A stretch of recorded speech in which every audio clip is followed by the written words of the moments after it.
Mark, I don't think at the beginning of the show that you read the doctor's credentials off. I wish you would, because it means a lot, and it means a lot to me to hear them. Absolutely, and I will do that right now since I'm about to launch into reading this excellent article. Alan Sabrosky, Ph.D., University of Michigan, is a 10-year U.S. Marine Corps veteran and a graduate of the U.S. Army War College. Now, not only that, Dr. Sabrosky, correct me if I'm wrong here, not only are you a graduate of the U.S. Army War College, but you were director of studies there for some period of time. Is that correct? That's correct, for 5.5 years. 5.5 years as director of studies at the U.S. Army War College. Of all the things that I would love to be able to have trailing behind my name, Dr. Sabrosky, being the director of studies at the U.S. Army War College would definitely be one of them. Thank you very much. I appreciate that. When we look at the two wars that the United States finds herself in, and on the cusp of at least two others, and all of this for the benefit of a certain foreign a country sitting on the eastern shores of the Mediterranean Sea, they have been wildly successful at bringing all of this about, and I think one of the main components of this is the fact that very few people really understand the nature of the problem. And I think that your article here basically lays out the problem, which is that when you have people who try to make this claim that they are loyal to America and at the same time loyal to a foreign government, it is a lie. It is, and it's more than that, Mark. What we need to stand up and say is not only did they attack the USS Liberty, they did 9/11. Mm-hmm. They did it. I have had long conversations over the past 2 weeks with contacts at the Army War College, at Headquarters Marine Corps, and I've made it absolutely clear in both cases that it is 100% certain that 9/11 was a Mossad operation. Mm-hmm. Period. Mm-hmm. Phil, I don't denigrate what happened to USS Liberty in the slightest. You understand that. But for most Americans, what happened to the USS Liberty or in Vietnam was history. Mm-hmm. This is history. They can be concerned about it, but they're not going to get mad about it. Right. 9/11 has led directly to 60,000 Americans dead and wounded. God knows how many hundreds of thousands of people in other countries that we've killed or wounded or made homeless. Mm-hmm. And it's an ongoing sore. It's not your sore from the USS Liberty. It's not my sore from Vietnam. Both of us have those. Both of us care about it. But this is an open wound. And what Americans need to understand is they did it. Mm-hmm. They did it. And if they do understand that, Israel's going to disappear. Israel will flat-ass disappear from this earth. If I sent a film to one of my colleagues, and it basically had Americans grieving over their dead coming back. Mm-hmm.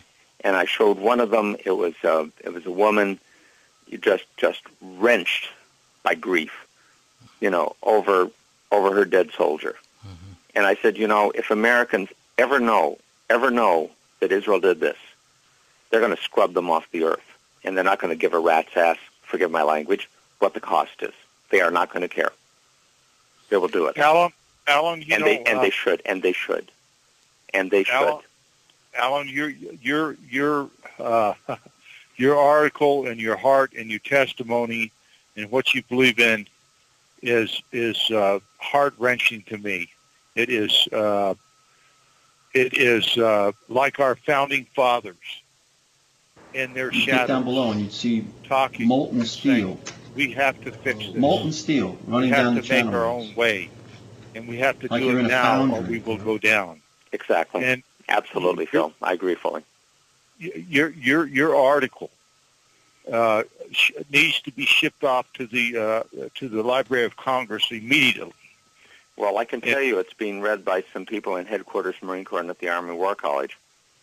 I sent it off to them this past week, and I've had some long discussions with people up there, and there are some really, really unhappy people. What are they saying? If you can talk about that, Dr. Sabrosky, what I'm curious. Astonishment.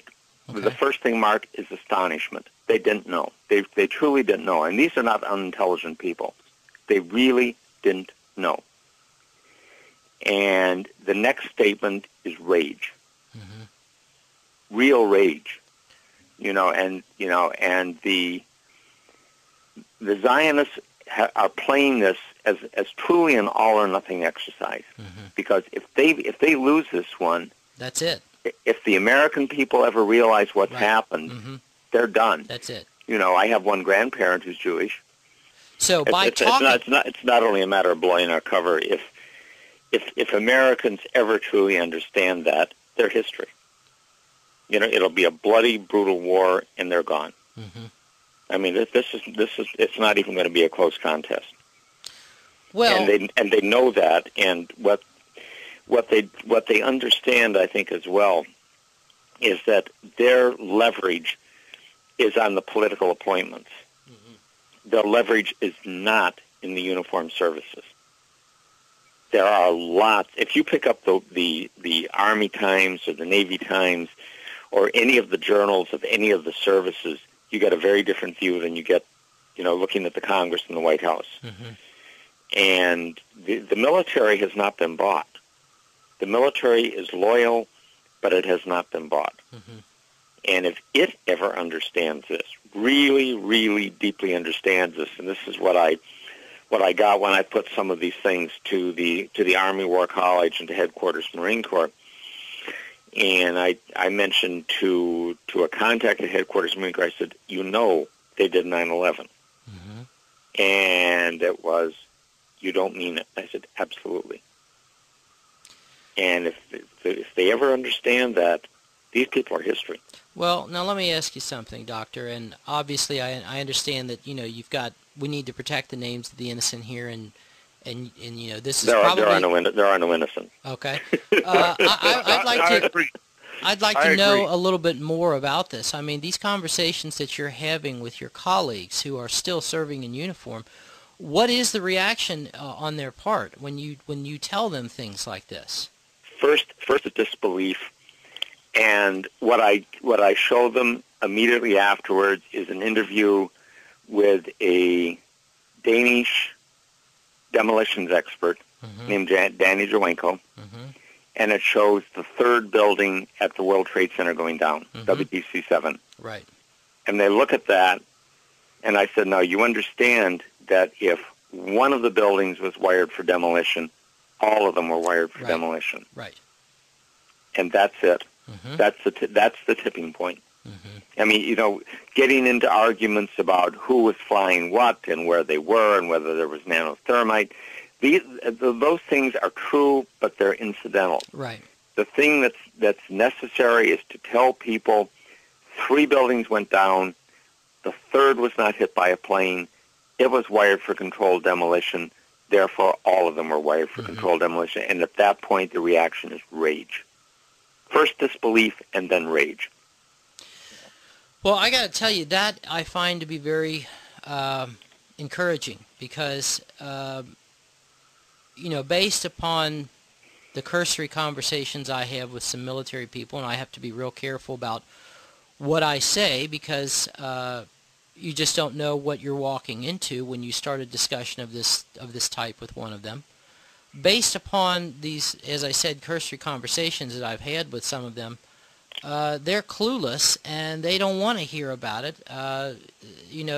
They are loyal to the flag that is on their left sleeve as a patch, and the thought that the government could be in any way involved in any kind of high crimes and treason against the United States, the people of the United States, is just unthinkable to them. So I'm glad to hear that there still is some gray matter and some patriotism left, at least in the circles where you travel, Dr. Sabrowski. Well, I mean, it's not that they don't want to hear it; it's that they don't know of it. And what I have done when I presented it to these people, and I said, just look at this. Just look at this picture. I'm not going to give you an argument. Just look at it. And they look at the film, and without exception, they come back and they say, they did it, didn't they? I said, yep, they did.